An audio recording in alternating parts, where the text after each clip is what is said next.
When she found me, noticed that I was taking photos, she asked me.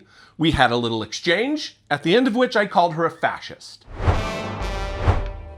Look at me in Japan, kicking off the day of Garrison Hayes' videos.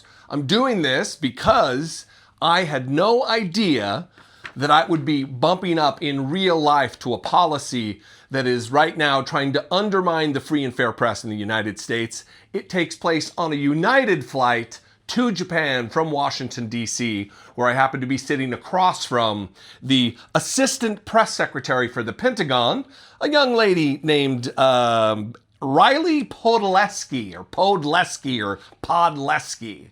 We'll talk about her in just a minute, but before I do, I want to thank Garrison for stepping in for this week.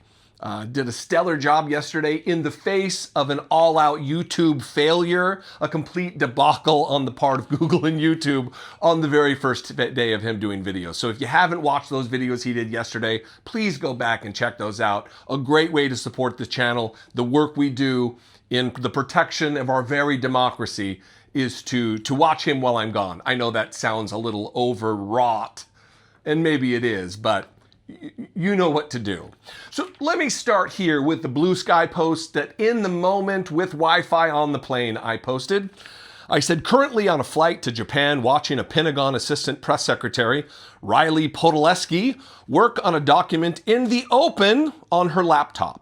She spent the last hour copying and pasting headlines from articles critical of the administration's hostility toward the First Amendment. She also spent a considerable amount of time on Donald Trump's True Social account and on Rapid Response 47 on Twitter.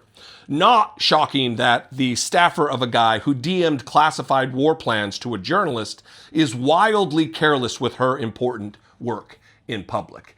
Important work, obviously. Big, fat, stanky air quotes.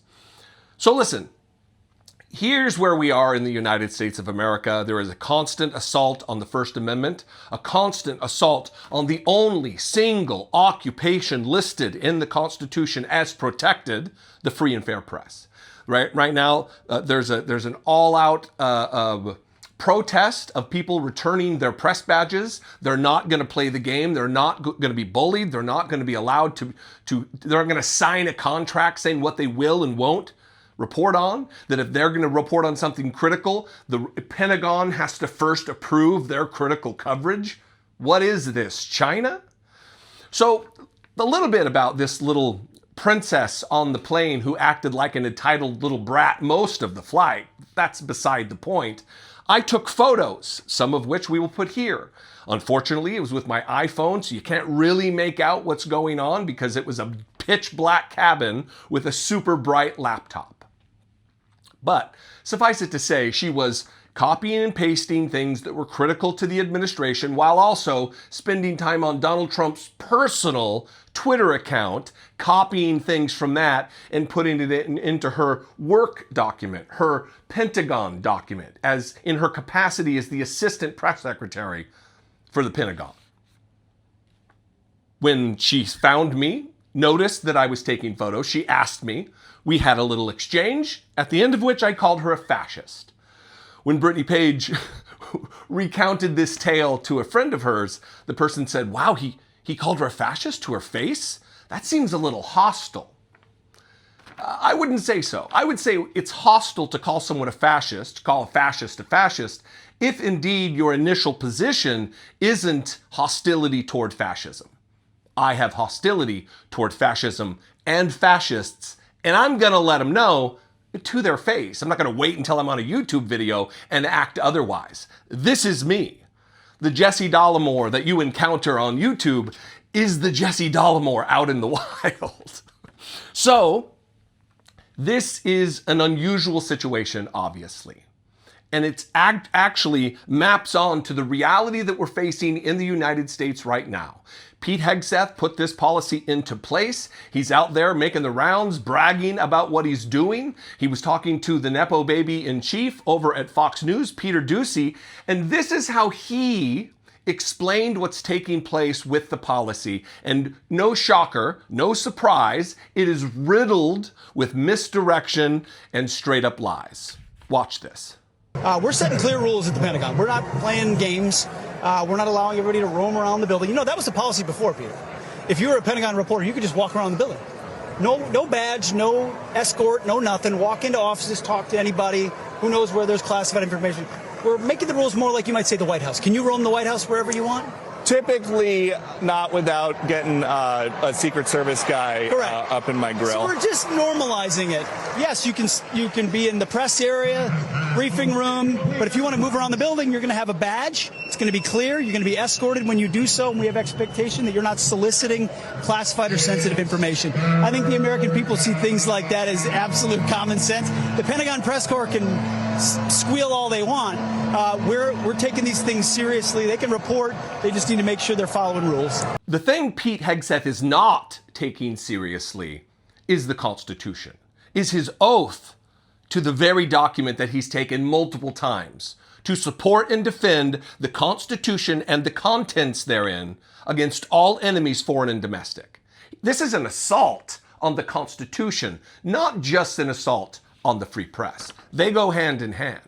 And also all of the nonsense about wandering throughout the halls of the Pentagon, and then that he has so little faith in the military members and contractors and DoD personnel that he has to worry that the mere solicitation or ask about whatever military operation, he calls that soliciting top secret or classified information. The same Pete Hegseth that shared confidential, sensitive, top secret, highly classified war plans on a signal thread against regulations, against the law, with a reporter from The Atlantic, Jeffrey Goldberg.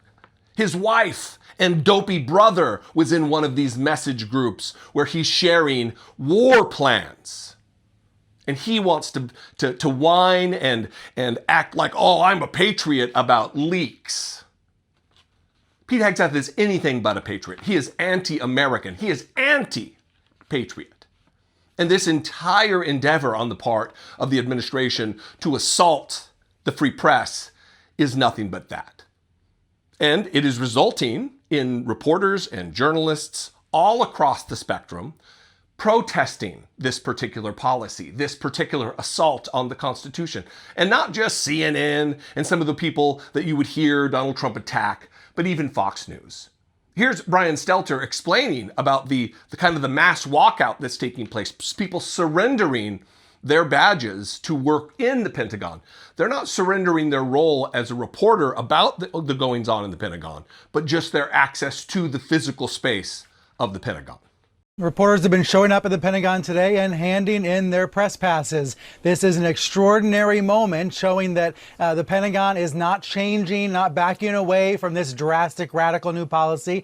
And the news outlets, the reporters, the editors, the media lawyers who said this is unacceptable, they're not changing their tune either. So all the major networks, all the major wire service and newspaper reporters who cover the Pentagon day in, day out are turning in their credentials. And essentially, as of tomorrow, you won't have those journalists able to work out of the Pentagon complex anymore. So look, as much as Pete Hegseth and Donald Trump and these fascist pukes, and then what they want to categorize this as the press squealing. Oh, they're squealing about this. No, they are registering professional complaints about something that is illegal, that is unconstitutional, that is fascistic, that is authoritarian in nature. That this is not American. It's American under Donald Trump.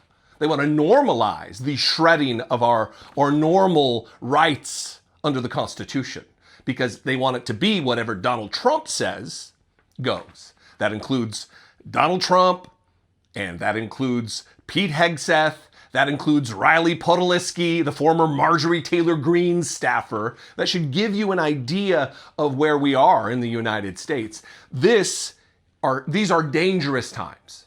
These aren't normal times. It's time for all of us to stand up. It's time for you, if you weren't planning on it, to attend the No Kings protest Wherever you live, you don't have to travel to Washington, D.C. to do so. Find your local, we'll put a link in the description below, find your local protest, your local march to lift your voice one with another to let this administration know you're not going to stand for the shredding of the Constitution. You're not going to lay back while fascism takes root in America. You're not going to be silent while young Republican staffers, the future of the Republican Party, private DMs about putting people in gas chambers and gleefully using the N-word and calling black people monkeys. This is not the ideals, the things that we aspire to as a nation. And it's so troubling that here I am on a trip 5,000 miles away from the United States, the west coast of the United States, feeling compelled to still talk about these things. I would love your feedback. As always, I invite you to comment below this video wherever you're watching it, whether that be on Facebook or YouTube. If you're watching on Facebook, make sure you're liked and you follow the page there, Dollemore Daily, that you're subscribed to the YouTube channel for all of the updates, all of the reporting that we're eventually going to end up. Look, I've said a long time in my doing this that I'm not a journalist, I'm not a reporter.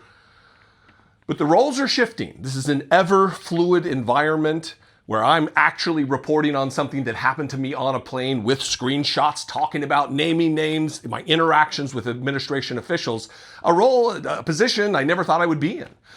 But here we are.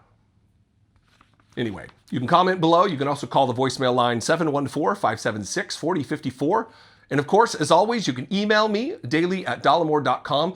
Please consider supporting the work that we do here on this channel and on our podcast. You can, for $1.99 a month, become a channel member. Click the link below, or you can go over to patreon.com/IDoubtItPodcast. If you're not in a financial position to help support this work that way, don't worry about it. Take care of yourself. But a thing that you could do that is absolutely free is engage with this content, support Garrison Hayes while he's guest hosting while I'm away, or away as much as I can be. All that goes a long way to doing your part to move the needle. Anyway, I love and appreciate you very much. Hopefully I won't see you too much over the next few days. Be genuine and take care of one another.